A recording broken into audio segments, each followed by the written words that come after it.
All right, final game we're going to talk about is Spinderella, a little kid's game that has a 3-dimensional style board where you have some spiders up top, and then you can move them and lower one spider down on his little line to gather up the ants of other players.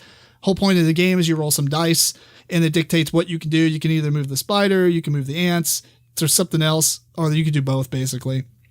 But you're trying to roll and get your ant across these little stepping paths or whatever to the very end.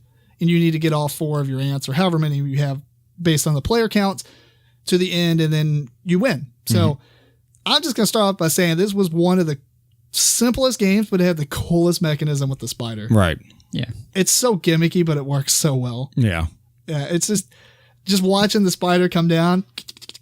I kind of wish that there was a little bit more strategy to the game, because it really is just a roll and move game with a take that kind of in there. Yeah, but I do remember sitting at Lexicon and turning around and seeing someone playing. It was like, what is that?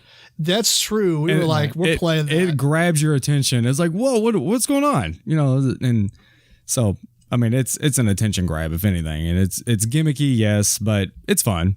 Did you like it, Eric? Yeah, I liked it for what it is. You know, play with your family, play with your kids. I want to buy it and bring it to your game group, but that's true.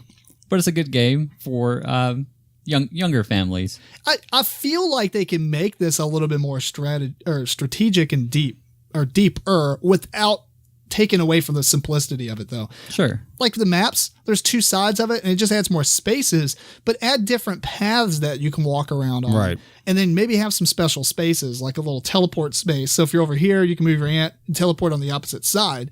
You don't gain any ground by doing so, because maybe the steps you need to the end are still the same, but you get far away from the spider that way. Yeah. There is that little log that you can place out and you cover up over top of ants. For the most part, though, it's detrimental because it covers up an ant and you can't move until it's moved again. Right. But sometimes you can shield your own guy that way. Well, I don't think you can put it on your own guy. Typically, you don't want it on your own guy. If you were the only one available, though, you had to. Right. That's true. Yeah, usually you're not going to want to do it, though, because it's so much more detrimental, because I think that's moved far less than ants and spiders are. Right. So, but fun game. Yeah, I think the only thing I'll say about it negatively is it didn't take a whole lot of moving the spiders around to catch an ant. It did, yeah. I mean, but they were named Parker and Peter, though. That was funny. Yeah, that was funny. Spider-Man, yeah.